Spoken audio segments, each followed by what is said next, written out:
Hi guys, welcome back to my channel. Thank you so much for your love and support always. If you are new here, hello, hi, welcome. And if you are a returning viewer and not yet a subscriber, why now? That's not fair. Please remember to click the subscribe button. Remember to turn on your bell notification. And if you find this video really helpful, please like, share, and recommend to your friends. So in today's video, I'll be running you through some likely difficulties you are going to face once you decide that you want to study in the UK. So you want to sit down, relax, get your popcorn, and listen and watch today's video to the very end. So one of the most common things I encounter with people after having this study abroad, study in the UK conversation is usually fear.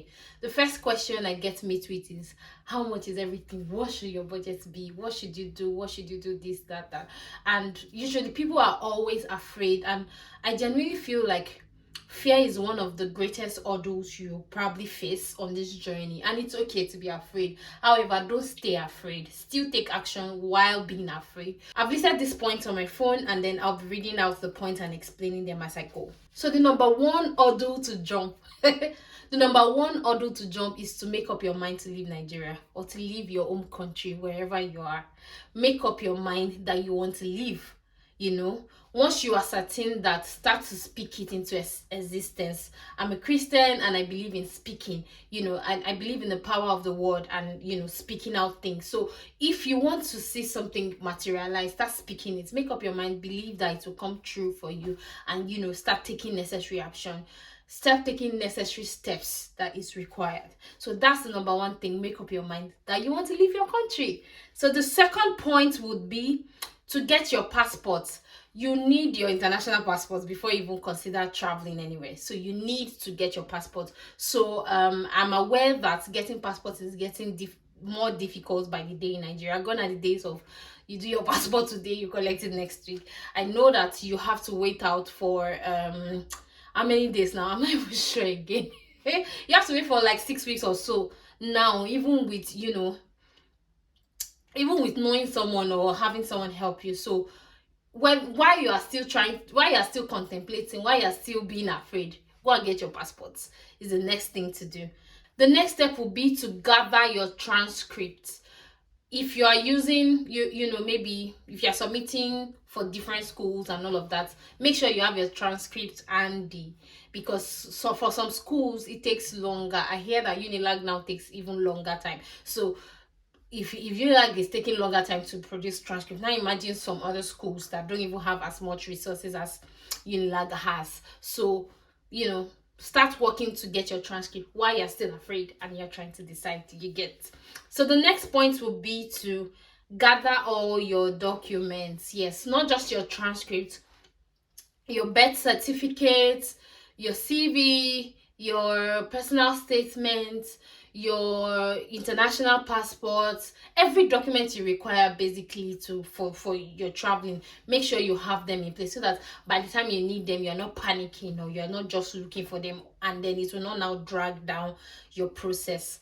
So the next thing will be to write your personal statement and your CV. So for your personal statement and CV, I have a company called Paycheck. You can check us out on Instagram. We can always, we provide career advisory services, and we help people with personal statement and CV. So if you need help writing your personal statement and CV, go to Instagram at Paycheck and send a DM. Or you can also comments in the comment section of this video, and I'll take it up, or someone will take it up with you to help you. However, there are tons of templates for writing these things online. There are tons of templates for writing it online, writing CV, writing personal statement. So you'll find it online. If you feel like you want to write it by yourself, which I do advise you do, so I think you should just go ahead, go online, Google it, and get it done. So the next hurdle to jump will be researching the best course for you and the best school for you. As easy as that might sound, I'm an advocate for do not apply to just one school. So choose the course that you want. How do you choose the course you want, or that is best for you? First of all, consider what you have experience in. consider what you are passionate in, consider your previous education, and then maybe you'll be able to choose the course. Another thing you should consider is shortage of occupation list in the UK. So go to go to gov.uk and check shortage occupation list. Look at the occupations there, see if any of them fit into the areas that you have formal experience in, or if any of them catches your interest. Then that can also help you in making decision for the course that you want to study. Then for school, I know everybody, I know that most people genuinely want, affordable schools and all. So I have a video about 10 most affordable unis. In fact, it was even more than 10 schools I listed in that video about most affordable unis in the UK. So you can also watch that to guide you in picking some affordable schools and, just having options to consider. So the next hurdle to jump will be waiting tirelessly for admissions. It's not been so if you have applied to 5-6 schools, it will not come easy. They can tell you on their website that in 3 to 4 weeks, and 3 to 4 weeks can turn to 2 months. But you should have to in fact, on this journey, you have to embody perseverance. You have to wear perseverance as an armor. So you have to persevere. Make sure that you're patient enough. So apply. That's why I say apply to many schools, so that if one school is taking too long, the other one is definitely answering you. And obviously, at the moment there are so many, most schools in the UK have seen a lot of requests than usual. So a lot of them are overwhelmed and are trying to get people into different batches. So be patient, apply to a lot of schools. The next point will be dealing with rejection quickly, because it's not all the schools that you take that will accept you. As much as that's why I said, apply to as many schools. For some, you just won't meet their cutoffs. So some they are full, like they already have they have exceeded their cutoff. They have exceeded the number of people that they want. So I feel so just deal with rejection on this journey very quickly. So schools that don't accept you, thank you, God bless you, next one. So that's why you should have options. If you apply to 5 schools, there's no way at least 2 will not give you admission, or an offer rather. The next point will be to negotiate your tuition fee. So once your conditional or unconditional offer comes, the next thing will be, don't just take the fees like that. If they tell you it is 11,750 or they tell you it's £12,000, don't just accept like that. Send them a mail requesting for a discount. Some schools will not tell you that there's discount. So if you don't know, that's your luck. If you know, if they have discounts, they'll offer you as an international student. And then you can, in fact, if you want, if you genuinely want the discount and you don't have a lot of money or something, you can write, like a very good, a well-tailored mail or letter to the school explaining your situation, that you are very passionate, maybe even put receipt of the things you have done or you have achieved, so why they should consider you and why they should offer you a discount or scholarship. Trust me, people have gotten thousands and thousands of pounds off their fees because of these things. So don't just accept what they send to you. Also ask them for a discount, and if they do have, they will apply. So of course some schools don't have, that's why I said apply to many. So the ones you get conditional offer or unconditional offer for, ask them for discounts. The next thing will be sourcing for money. So up to this point, you don't necessarily need a lot of money to get to this point. So by the time your admission comes, you see your school fees, they're giving you discount, time to pay money. Have faith in God. There's nothing else I can tell you guys. Like, have faith in God, because this journey, if you think of the money you have to spend, if you think of how much you need, it's enough to overwhelm you, it's enough to stop you from even trying, and it's most likely one of the biggest hurdles, because money is still not the biggest hurdle. So it's one of the biggest hurdles you face on this journey. So have faith in God. Definitely number one, my sure thing, put it in God's hand. Then secondly, look for ways you can source for fund. Look for people, maybe relatives, family members that you can speak to, that they have your best interest.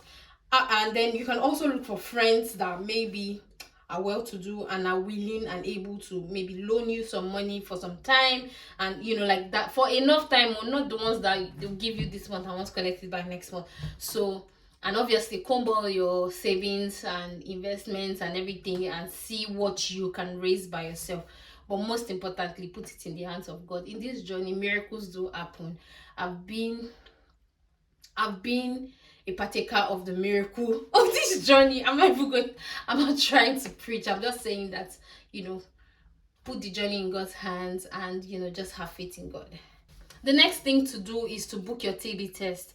In fact, once you're applying to school and you start getting offers, book your TB test ahead, because TB test is tuberculosis test, and it's a requirement for everybody coming into the UK to be tested if they, to do a tuberculosis test, just to know that you don't have tuberculosis. They don't want it in their in their country. So book your TB test early, even if nothing is sorted yet, because the date is running quickly, and then like by the time you feel like you're ready and you want to book it, it might be too late. You might not find a very near date that will work for you. So it's the earlier you book it, the better. So let the dates just be there. Reserve your date, and obviously once it's getting close to the date, you can make your payment and go for your test. The next ordeal you most likely face is paying your tuition. And there are different ways to pay your tuition. The first way is to go to the bank, which is the way I would advise anybody, especially if you don't have anybody in the UK. Go to the bank and pay with Form A.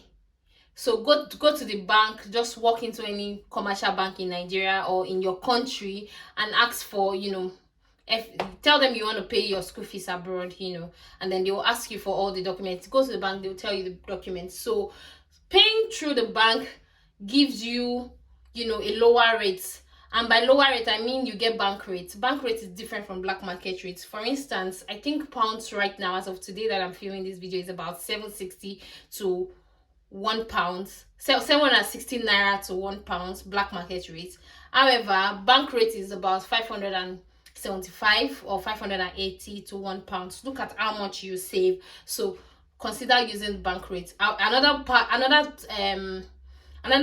channel you can use, I think some schools have direct payments or link, and usually when the school has direct payment link, is bank rate too, so you can use that.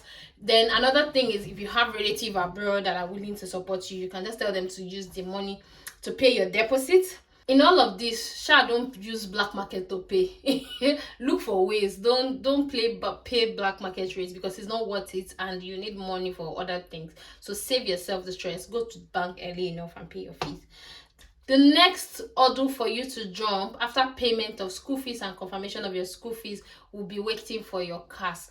CAS is confirmation of acceptance of study, and it is a very, very important document you need from your school to take to the embassy to apply for your visa. So you need to also exercise patience. Make sure you meet all the requirements for CAS. For some school, they do pre-CAS interview. For some schools, they don't do. If your school does pre-CAS interview, I have a very detailed video on pre-CAS interview. You have to watch this video before you do your interview, because some people don't take it serious. If your school does not do, congratulations to you, but still watch the video, because you might get called by UKVI.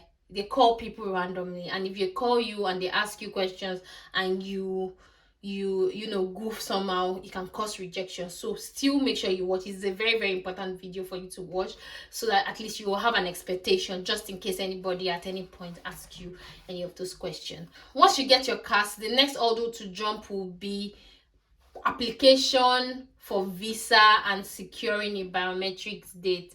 So because of the amount of people that are currently trying to leave Nigeria, and maybe other countries too, I'm not even sure, but because of the level of people that are trying to come to the UK through study routes, it might be a little, so the earlier you start your application, the better.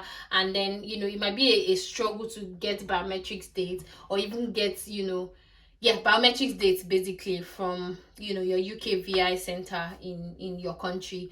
Or so securing the dates, you can choose to use they have some agents on ground in Nigeria. I'm not even sure what their name is, but they usually help people with picking biometric dates or finding dates or when the slot opens and all of that. Next, after securing a date for your biometrics and you've captured, you've applied, submitted all your application, the next hurdle, which I believe is literally the biggest hurdle, is waiting for UKVI decision. Oh my goodness, when I did my, literally, it was like the biggest ordeal I faced. Because first of all, I paid for priority visa. Right now I know that priority visa has been suspended in Nigeria. Priority has surpassed priority, so you don't even have that luxury anymore. It's standard visa, and standard visa that used to be 4 weeks is now 6 weeks. So the earlier you start, the better for you. So basically, when we applied, and then we got to the point of waiting for UKVI decisions, it was a long wait, man. It was a long wait, like, because the priority visa was supposed to take 5 working days. We had to wait 7 working days. It took a longer time. Apparently it wasn't UKVI, it was the decision it was the center, the UKVI center in VI, that they didn't send the text on time, so they had made decision in like the 3rd day. But we kept waiting and waiting. We didn't see anything, and we checked the portal. So basically, this is the part where you need you need everything. Obviously, like, everything can be right, but just pray that nothing goes against you. And God is on your side. And of course, if you are a subscriber to this channel and you're watching this video and you are getting to this point, nothing in this world will stop your visa. If you get to the point of waiting for decision, nothing will stop your will stop your visa from being granted. You are highly favored, you are blessed, you have God's favor. Everything works well for you in Jesus' name. Amen. So the next point after you finally got your visa is to finally decide what to do with all your properties. All your belongings and properties that you have. If you own your own house, good for you. So you might keep it. Maybe you're coming back annually or biannually, so yeah. But then for somebody that is still trying to gather money and everything, you can decide to sell off some of your neatly used items, like your refrigerator, your appliances, your couch and everything, and then maybe give out some of them. But then that's the next thing to decide after you get your visa. Then the next thing after that will be to book your travel tickets. Basically, book your travel tickets, and yeah, get ready to travel. So after booking your travel tickets, or this next step can also come before booking your travel tickets, or can come simultaneously, is deciding where you will stay, because at that point you need to have an accommodation where you will land. So if you have a family member and you have somebody you can stay with and they are happy to let you stay, emphasis on happy to let you stay. So if they're happy to let you stay, then choose to stay with them, but just make sure that, depending on what your relationship is like, regardless of what your relationship is like, plan to not overstay. You're welcome in their house or in their accommodation. If you don't have anyone in the UK, you can always get an Airbnb. If you've not found an accommodation, get an Airbnb or a shared accommodation, through groups and all. So yeah, or a shared accommodation to give you that soft landing. Then when you settle down and you arrive, you can start looking for your own accommodation, and by God's grace you will find accommodation on time, because that's another really tough thing. But yeah, that's not for today. Then the next thing to do after securing your accommodation and securing your flight will be to decide what you want to pack. You need to not just pack anyhow. Don't assume that you come here and start buying clothes. Bring necessities. If you are someone that is coming with the mind that I want to work all the work in the UK, bring black shirts, bring white shirts, bring pants trouser, bring pant trouser, bring black shoe. And I'm just imagining like things that you need. Bring and then obviously your jackets. Get a very strong thick winter jacket. It's almost cold all year round in the UK, so get something for cold. Don't bring too much clothes obviously, but then just make sure you bring all these essentials. And I can make a video on things to pack, or just check YouTube, you see tons of videos on things to pack. But then packing is the next thing. So another thing you should ensure you pack well is food. Bring enough Nigerian food, your favorite food, because they are not necessarily cheap here. So bring enough food that will sustain you for a while till you're very settled. So after packing, bye, see you in UK. Obviously the next and final step will be to get yourself to the airport on time so that you don't miss your flight. And then, you know, once you land and arrive in the UK, be calm, be, you know, collected. And you know, by the time you get to the immigration, the questions they ask you, answer confidently, and you know, God help you. So yeah, these are most of the hurdles you likely face if you're coming to the UK, or if you're trying to decide to come to UK through the study route. If I missed any points, please remind me in the comment section. And if you found this video helpful, remember to give it a thumbs up. Please share the video with anybody that is having double mind that you know. That is having double mind that you know. So thank you so much for watching. Thank you for your love and support. See you in my next video. Bye.